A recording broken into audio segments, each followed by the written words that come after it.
The real mystery about the Kennedy assassination, as far as I'm concerned, regarding the medical evidence, is what happened between the time the body arrived at an impossibly early hour, 6:35 p.m. What happened between 6:35 p.m. and 8 o'clock p.m. when the autopsy record began? This is the key to understanding all the conflicts in the evidence, in the medical evidence in this case. The people who killed President Kennedy had a plan ahead of time. They had a patsy selected. The patsy had a location. It was a man in a building behind a man in a car, well above and behind the man in the car. A lone assassin scenario. That's the official cover story. So the medical evidence had to be made as much as possible to comply with this cover story. I know now what happened. President Kennedy's body arrived at 6:35. It had just been flown to the Officers Club parking lot in a helicopter from Andrews Air Force Base. It was not in the bronze Dallas casket. It had been taken out of the casket as soon as the casket was loaded onto the airplane at Love Field. So these people were terrified that the cops would show up at any moment with Dr. Rose and demand the body and do an honest autopsy. One of the most dramatic moments was when the two FBI agents at the autopsy looked at the controversial back of the head photos of President Kennedy, which seemingly show the back of the head to be intact. And both Agent Frank O'Neill and former Agent Jim Seibert, Jim Seibert and Frank O'Neill, they both said the images of the back of the head that show the back of the head to be intact were completely wrong and did not look like anything they saw at the autopsy. And they both reaffirmed that they saw a large head wound in the right rear of the skull. So that was significant testimony because these guys were trained observers, and furthermore, they weren't wild-eyed conspiracy theorists, okay? These guys were J. Edgar Hoover loyalists. They both wanted to believe that Oswald had killed the president, and yet when we showed them these back-of-the-head photos, they said, no, that's not the way it looked, and they never saw anything like that night.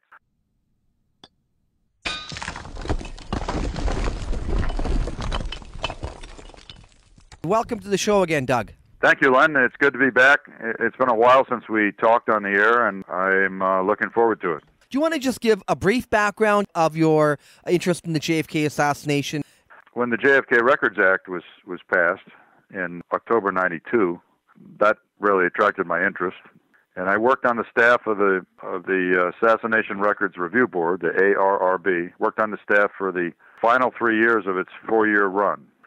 So I was there for the last 3/4 of its lifespan, and I was hired as a senior analyst on the military records team, and then promoted halfway through to become the head of the military records team. So the job title was quote, Chief Analyst for Military Records, unquote. What it meant was I was a supervisory analyst in charge of 4 other people, and in that position, I was fortunate enough to be immersed in the taking of 10 depositions, autopsy witnesses or autopsy participants, people who were at JFK's autopsy, including the 3 pathologists, 2 FBI agents, 2 X-ray techs, a photographer and his assistant, and 1 person who developed postmortem photography later that weekend. So I was involved in that effort. That was our so-called extra credit work, was creating those new records and also doing a lot of unsworn interviews of all kinds of medical witnesses, like the family of Robert Knudsen. He was the White House photographer who developed postmortem photographs. And he was deceased, but we interviewed his family, and we interviewed Dr. Carney and Tom Robinson, one of the morticians, all kinds of people. That's what I was doing. And let's mention that. Do you have a website right now?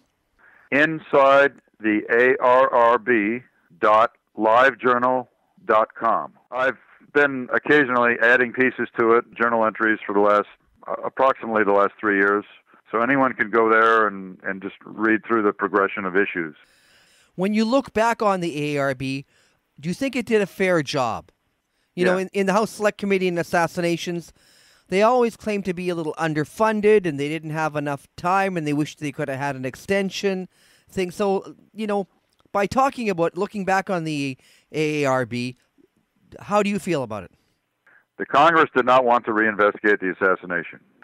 And they wanted us to give a broad definition of what an assassination record was, not a narrow one, a broad one. So we gave a broad definition to it and located a lot of records. And the review board itself was the enforcement arm of the JFK Records Act.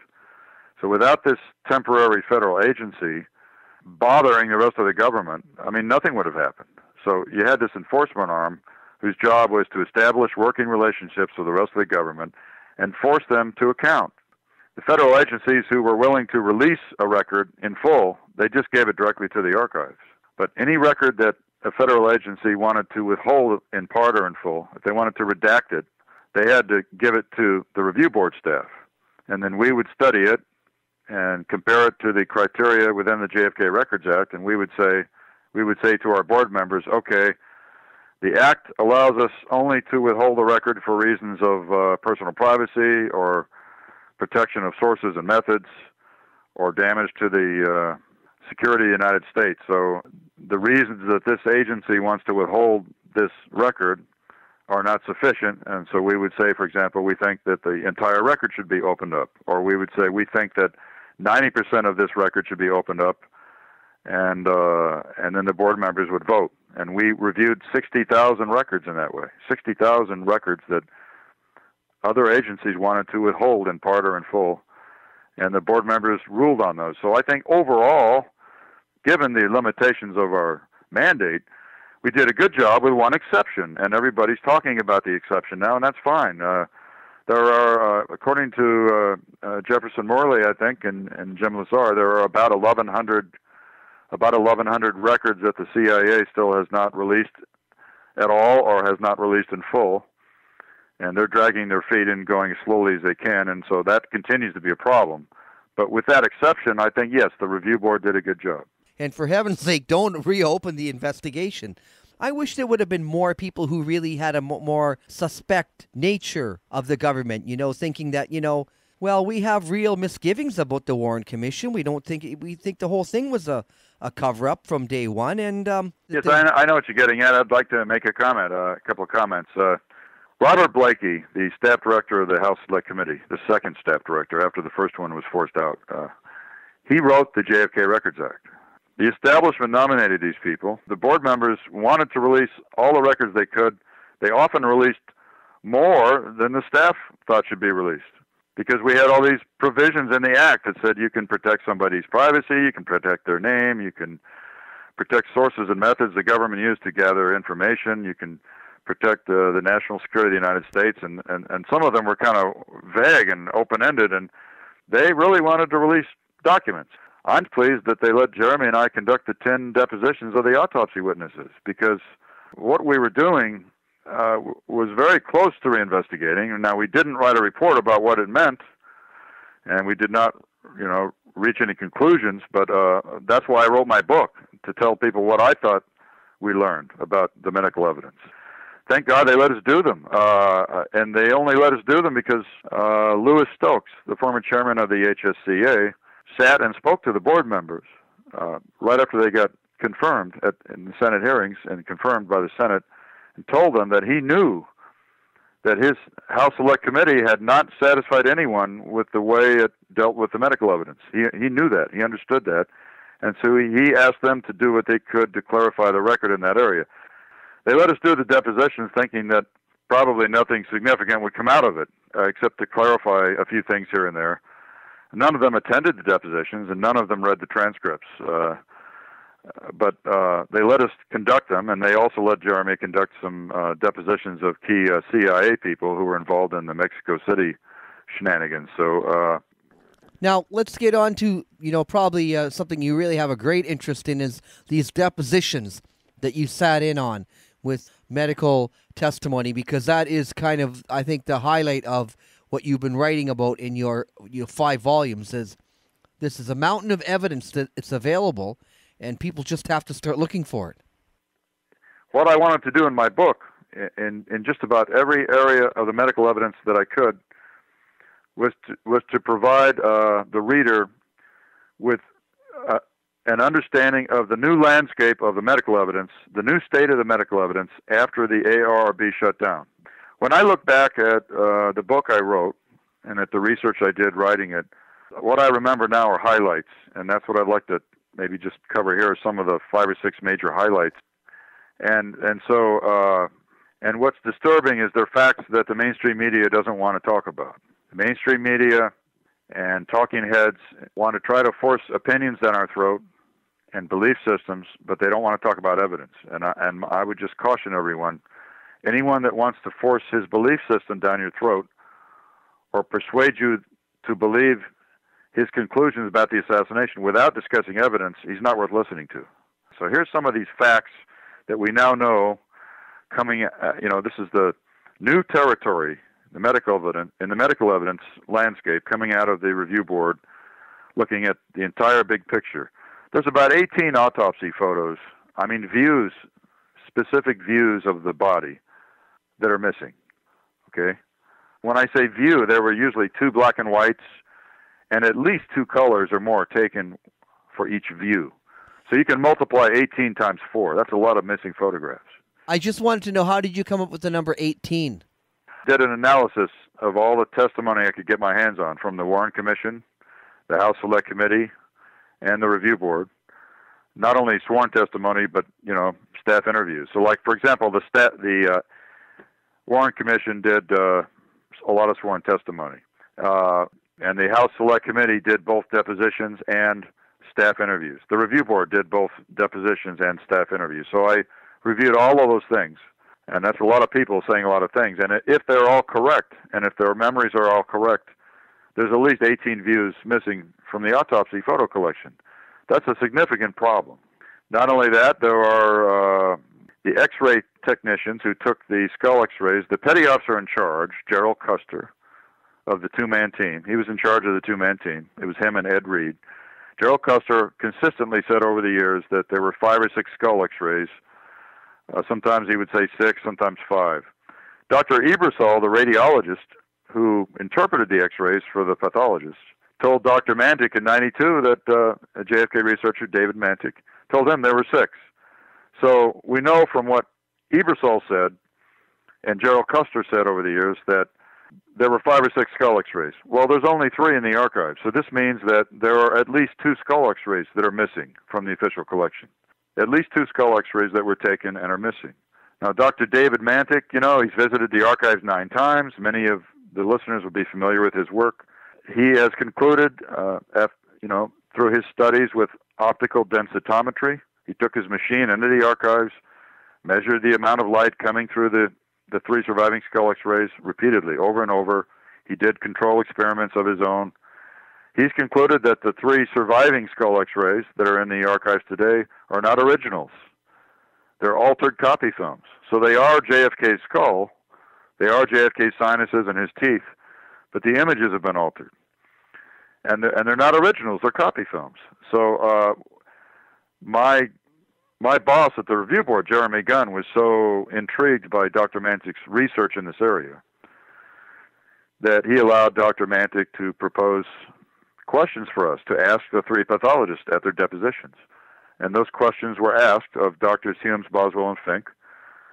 And based on the answers we received, my conclusion in my book is that Dr. Mantic's hypothesis is correct, and that those 3 skull X-rays are not originals; they're copy films. So that speaks to cover up also. Perhaps the most dramatic moment, one of the most dramatic moments. I guess there were 3 or 4 really dramatic moments. One of the most dramatic moments in the medical depositions we did was when the 2 FBI agents at the autopsy looked at the controversial back of the head photos of President Kennedy, which seemingly show the back of the head to be intact. And both Agent Frank O'Neill and former Agent Jim Seibert, Jim Seibert and Frank O'Neill, they both said, and we deposed them on different days, so they were in the room by themselves. Their testimony wasn't tainted by their former partner, So we had Seibert the first day, O'Neill the second day.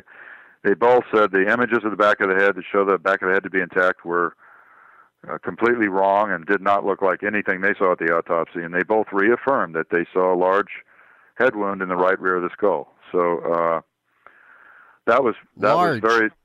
Yeah, large, and the size of your fist, or the size of a baseball, that type of size. So not in a small entry wound. So that was significant testimony because these guys were trained observers, and furthermore, they weren't wild-eyed conspiracy theorists, okay?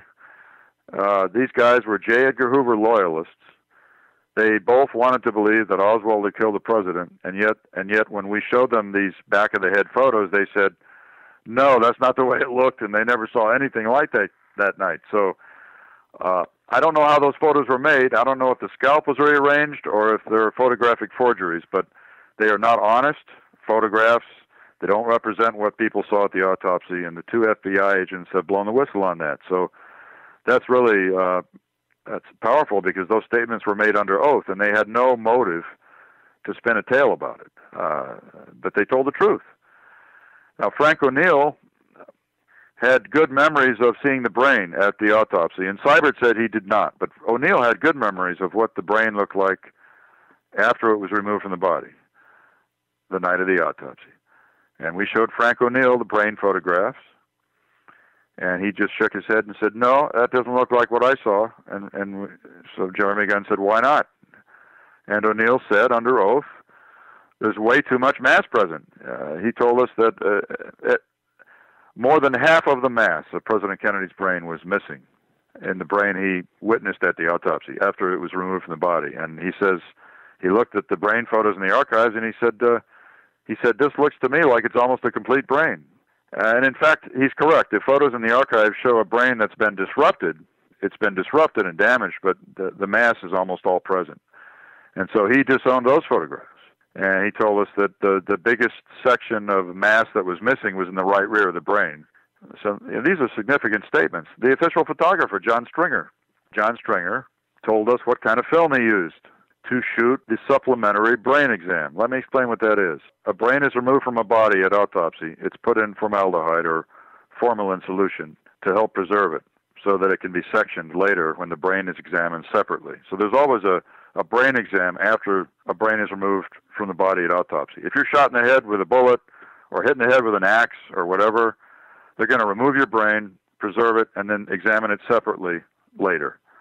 So John Stringer was present at a brain exam on Monday after the autopsy, Monday, November 25th, 3 days later. And he remembered that he used certain types of film, Ektachrome, color transparency film, and Kodak black and white film for negatives. So then we showed him the brain photographs in the archives, and he looked at the types of film in the archives, and he said, this black and white film is not Kodak, it's Ansco. It's a brand called Ansco. And he says, I did not use Ansco that night. And in fact, he said, I never did. But he said, I know I did not use it that night on President Kennedy. So the black and white brain photos in the archives are the wrong kind of film. The color film is wrong, too.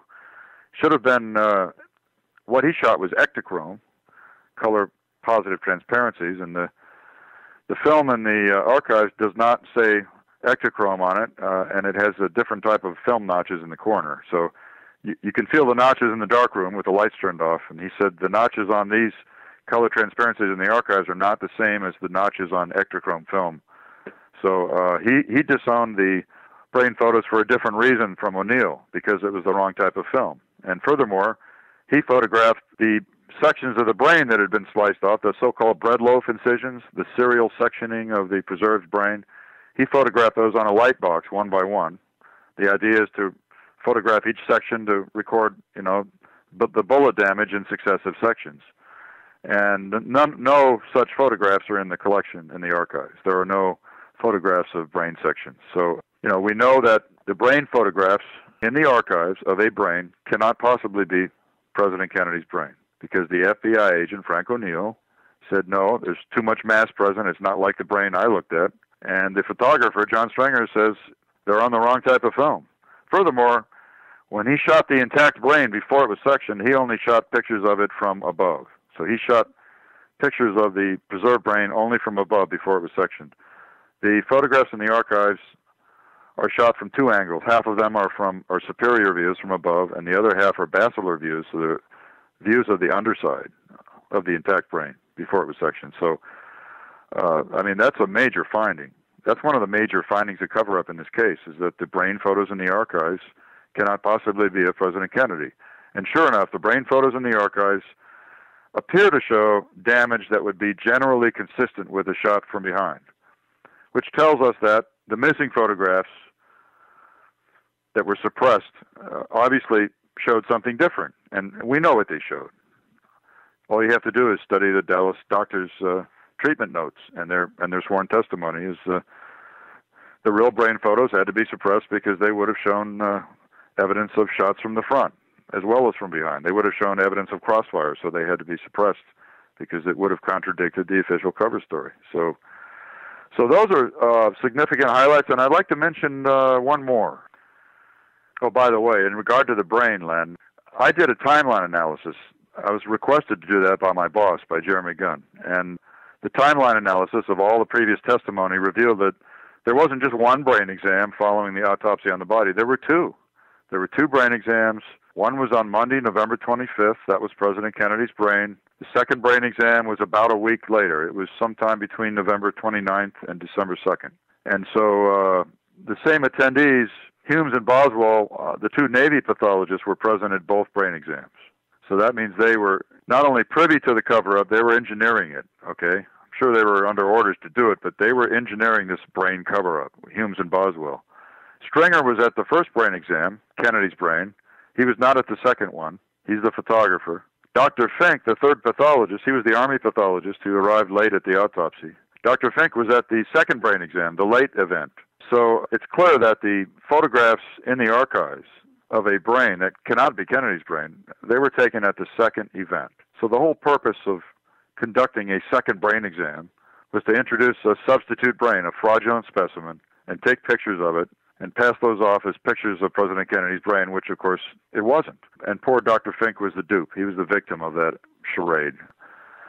I think the final highlight that I would want to mention before I give an overview would be the fact that the autopsy report in the archives today, the autopsy report, is the third written version of that document. The first draft of the autopsy report and the autopsy notes were all burned in Dr. Humes' fireplace on Sunday, November 24th. He gave conflicting accounts. He told the Warren Commission he burned the first draft, and then he told the House Select Committee that he burned notes because they had blood on them. And so, Jeremy Gunn had Dr. Humes under oath, and he really zeroed in on him and said, which one was it? Did you destroy the draft or the notes? And finally, Dr. Humes admitted he destroyed both.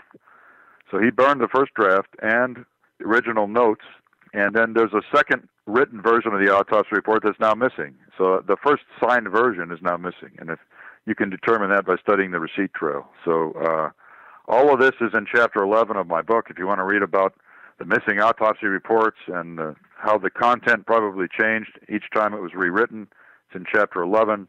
But the very fact that the autopsy conclusions were changing during the week after the assassination tells you that truth was not the only client. It tells you that the truth was very malleable and that the officials in charge of this cover-up were struggling to come up with something that they could sell to people, that they could sell to investigating bodies.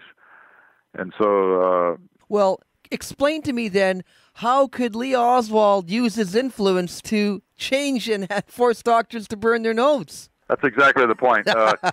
Very good, Len. If Lee Harvey Oswald had killed the president, as the Warren Commission claimed, there would be no need to get rid of 18 autopsy photographs, 18 different views times 4. There's no reason to get rid of 18 different autopsy views. There'd be no reason to destroy 2 skull x-rays. There'd be no reason to put altered copy films of the other 3 skull x-rays in the record. There'd be no reason to have a second brain exam and pass off photographs of someone else's brain as the president's. There'd be no reason to do any of these things. There'd be no reason to rewrite an autopsy report twice and get rid of the first draft and get rid of the first signed version. There'd be no reason to do any of that if it was a simple murder like the Warren Commission wanted us to believe. And all of these things are facts. These problems that I'm presenting are not theories, they're facts. And as far as I'm concerned, the hypothesis of Dr. Mantix that the 3 skull x-rays are altered copy films have been verified by deposition of 3 pathologists, and so that's a fact also. And why have substitute records been inserted if it was a simple murder by a lone nut firing from behind at a man in a car? The overview of the medical evidence that I'd like to give is what was going on at Bethesda Hospital that night. And I've given long, extensive talks about this before, including on your show, and I'm going to try to give a shorter version tonight, just an overview. President Kennedy's body arrived early at 6:35 p.m. We know the time because a military non-commissioned officer in charge, a sergeant, Marine Corps sergeant in charge of security at the morgue, wrote a report. He wrote a report on November 26th. His name was Roger Boysian, and his report is about nothing but security for the president's autopsy. That's all his report is about. We came to the Marine barracks. We provided security. In the middle of his report, he says, the casket arrived at 18:35 hours. That's 6:35 p.m. That puts a time on this event. We know from human witnesses like Dennis David and Donald Rubentish that the body arrived in a black hearse and a cheap aluminum shipping casket. That's a problem because the body left Dallas in an expensive, ornate bronze ceremonial coffin. Completely different casket. And that bronze casket was offloaded at Andrews Air Force Base in front of the television cameras at about 6:09 p.m. and put into a light gray Navy ambulance. That ambulance proceeded to make a long, approximately 45-minute drive to Andrews Air Force Base in a motorcade that night. Air Force One landed at 6 p.m. The wheels were on the blocks at 6:04 p.m. The bronze Dallas casket was put in a light gray Navy ambulance. Everybody saw it. Trouble is, President Kennedy's body arrived before the Andrews motorcade. So the body arrives in the wrong car and in the wrong casket at 6:35. Arrives in a black hearse, two people in the front wearing operating room smocks. I believe they're morticians. I believe the car is a hearse belonging to the Gawler's funeral home. And JFK's body arrives early. And so the question is, what's happening to the body between 6:35 when it arrives secretly in the back and 8 o'clock at night when it's brought in again inside the Dallas casket at 8 o'clock? I know now what happened. I'm very sure of it in my own mind, and this is what I'm leading up to in the first 4 volumes of my book. And the summary of my conclusions is in volume 4. President Kennedy's body arrived at 6:35. It had just been flown to the Officers Club parking lot in a helicopter from Andrews Air Force Base. It was not in the bronze Dallas casket. It had been taken out of the casket as soon as the casket was loaded onto the airplane at Love Field. And, the reason that people did that is the Secret Service was terrified that the Dallas police were going to show up with Dr. Rose and demand that they take the body and do an honest autopsy in Texas. I mean, you'll recall, Len, that there was this altercation at Parkland Hospital, a nearly violent altercation with cursing, profanity. The Secret Service agents revealed their weapons, and Dr. Rose, the honest coroner of Dallas County, wanted to conduct an autopsy of President Kennedy's body. Secret Service refused to allow him to do that, said, if you don't get out of the way, you'll be run over with the casket. They had the casket on a church truck. There were 15 or 20 minutes of shouting and profanity that occurred. They stole the body from Parkland, okay? So these people were terrified that the cops would show up at any moment with Dr. Rose and demand the body and do an honest autopsy. And the Secret Service could not permit that under any circumstances because they knew the president had been in a crossfire and driven into an ambush. Some of them were complicit in that. So I think that's why the body was removed from the bronze casket on the airplane as soon as it was taken on board, before the swearing in of Lyndon Johnson. Now, why do we know that it was removed? We know because it arrived at Bethesda at 6:35, before the motorcade from Andrews. That body arrived in a black hearse and a shipping casket 20 minutes before the motorcade from Andrews Air Force Base. So the question becomes, at 8 o'clock at night, there's a different audience. This is the military honor guard, not the security from the Marine barracks, the military honor guard from all the different services, wearing dress uniforms, white gloves. They suddenly find the bronze casket sitting out in front of the hospital in a light gray ambulance after they had lost it in the dark. They chased off after an ambulance, got lost. They were mortified. They lost the body of the commander-in-chief, they thought. They didn't know where it was. It suddenly appears out front. They take it in at 8 o'clock at night in the Dallas casket. And at that time, the FBI agents are admitted, and the huge gallery of witnesses, 35 witnesses or so. And the formal autopsy begins shortly after 8 o'clock, when the Dallas casket is taken in. So the question is, what happened to President Kennedy's body between 6:35 p.m. and 8 o'clock at night? There's a lot of missing time there. The question is, what was happening? I think what was happening, based on the depositions and the interviews we conducted, the review board staff, is first there was an initial inspection of the real damage to his body. When that body arrived at Bethesda Naval Hospital, there were witnesses that say it still had the same head wound on it that it had in Dallas. A big blowout in the right rear of the head, in the back of the head. Not the top of the head, not the side of the head, the back of the head, the right rear quadrant. Some of those witnesses that testified to that at some point were Dr. Canada, the commanding officer of the treatment hospital, Dr. Berkeley, who later admitted this to a researcher. Canada admitted it to a researcher. Another one was Dr. Ebersol. So after the initial inspection and a quick round of photographs, honest photographs, it's clear to me that Drs. Humes and Boswell, remember Fink wasn't there yet, Drs. Humes and Boswell, before the autopsy began, were ordered to sanitize the crime scene. So these guys, without a large audience present, with only some limited people in the morgue, Navy admirals to be specific, and Dr. Humes and Boswell, they opened up the head wounds, expanded them tremendously, and these guys removed all evidence of shots from the front, from the body.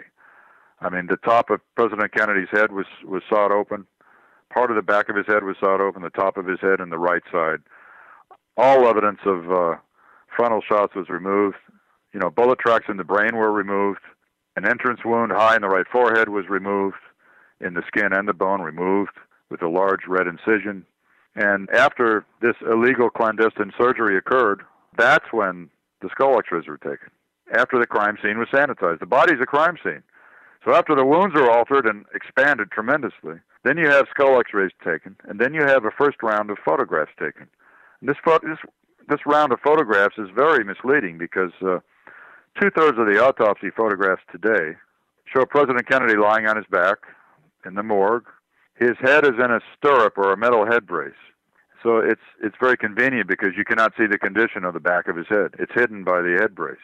The whole top of his head is missing, and the whole right side of his head is missing in these photographs. Or the right side is severely damaged and folded outwards, bone flaps folded out. The top of the head is missing. And Dr. Boswell drew a convenient sketch on the back of the body chart of the top of the president's head after all this had happened. I presume he drew his sketch after 8 o'clock at night, you know, when this large audience witnessed the sham that was called an autopsy.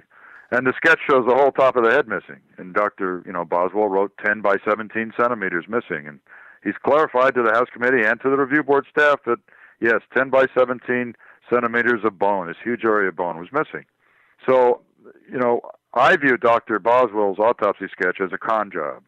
He's describing post-mortem surgery, clandestine surgery done by him and Dr. Humes to remove evidence from the body, evidence of frontal shots, as if it was the damage from the assassin's bullet.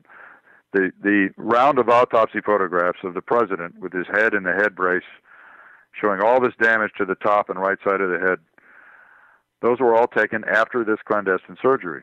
So you got bullet fragments removed from the brain tissue removed from the brain showing bullet tracks, entry wounds in the skin and bone removed from the skull from the front, shots from the front removed, and then photographs taken afterwards, x-rays taken afterwards. So this is the big story about the autopsy. It's fraud in the evidence.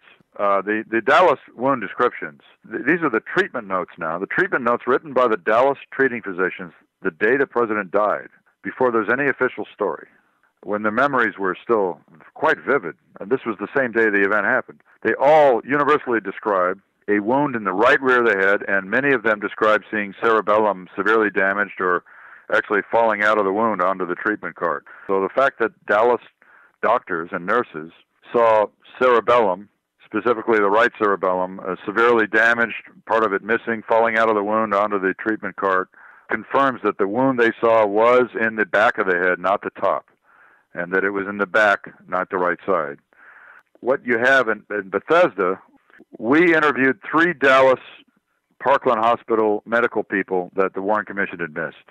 And 2 of them were Nurse Audrey Bell and Dr. Charles Crenshaw. And we specifically asked them, did you see any damage to the top of President Kennedy's head in Trauma Room 1? And they both said no, and they looked at us like we were crazy. They said, no, we didn't see any damage to the top of his head. We said, did you see any damage to the right side of his head above the right ear? They said no. They looked at us like we were crazy. They said, we only saw damage in the right rear quadrant of the head, in which they interpreted as an exit wound, a blowout. And of course, if you look at the autopsy photographs today, there's no blowout in the back of the head, and the top of the head is missing, and the right side of the head is partially missing, and all opened up. I mean, there's a major problem here, and this surgery hypothesis of mine, this explanation, explains it. And, David Lifton gets credit for first discovering the key statement. There's been surgery of the head area, namely in the top of the skull. That statement was a direct quote of Dr. Humes made in the FBI report of what they witnessed at the autopsy, the FBI agents, Seibert and O'Neill. They made clear years later they were only writing down what the doctors said. So the question has always been how to interpret Dr. Humes' remark. And David Lifton always interpreted the remark as Dr. Humes discovering something that someone else did before the body arrived.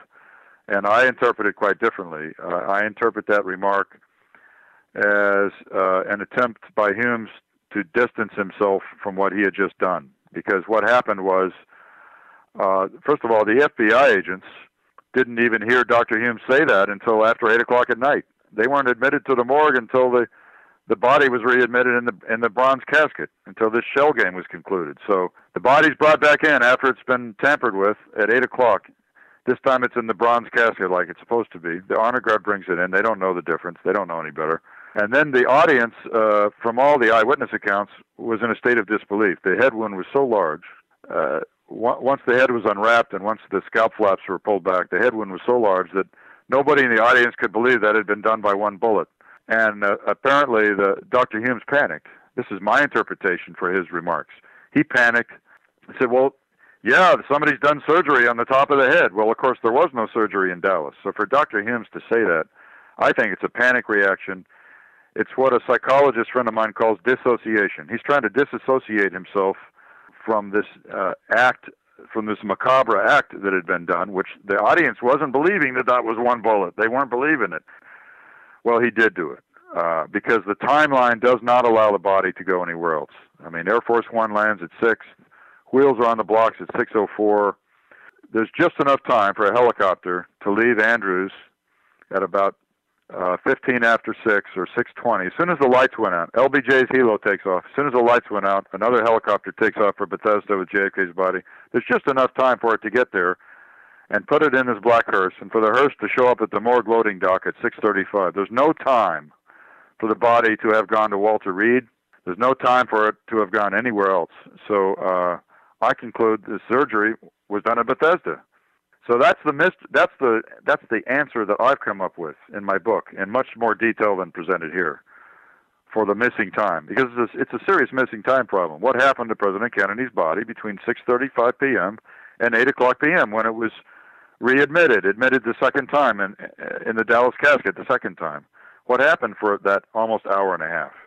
Or I guess the last spring is I realized, hey, I did not adequately cover in my book what I think happened with the body on the airplane and how the body got from Andrews Air Force Base to Bethesda Hospital so early. So I wrote a major essay in July, and it's on my blog site, about the Air Force One audio tapes and the events at Andrews Air Force Base and how did the body get to Bethesda at 6:35. So I think that's covered in one essay in much more detail than in the book.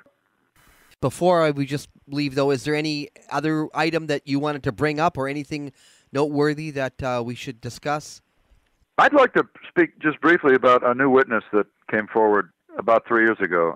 In 2010, a year after my book came out, I was contacted by someone who said he had been shown an autopsy transparency by his college professor in 1982. It was the winter of 82 or early. It was the late 82 or early 83.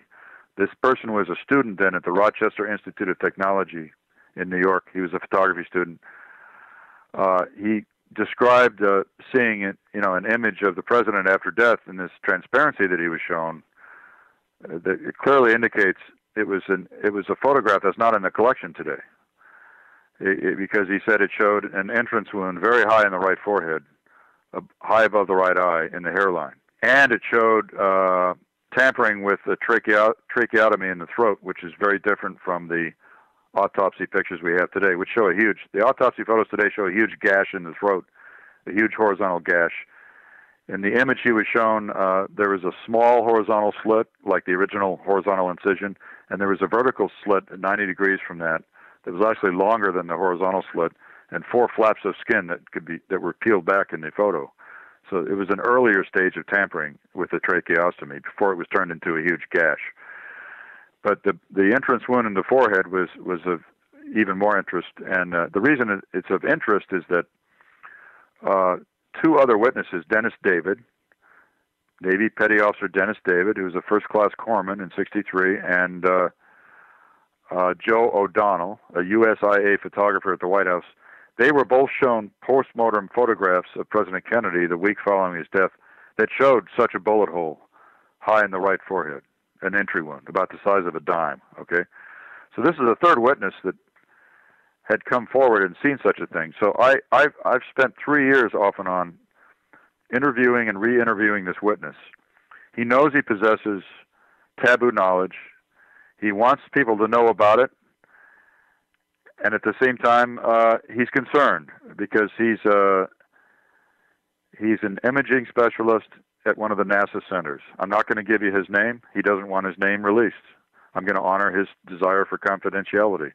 But I've had 3 years to assess his credibility, and I even asked him to send me a sealed transcript. I had the universities mail me, he had the university mail me a sealed transcript of his college matriculation.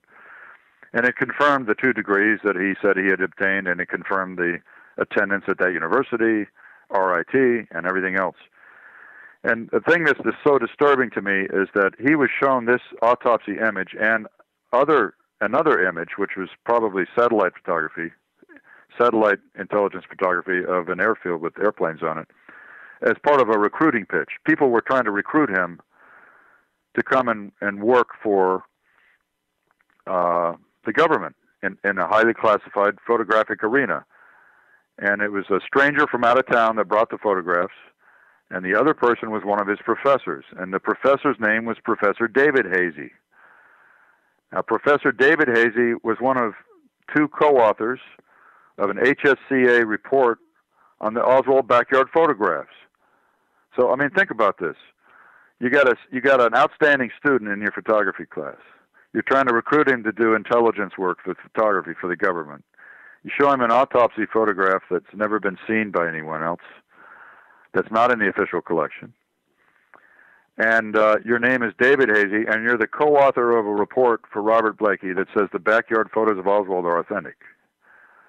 The whole thing stinks 10 miles off. So this fellow David Hazy had some special access to some material that the rest of us are not allowed to see.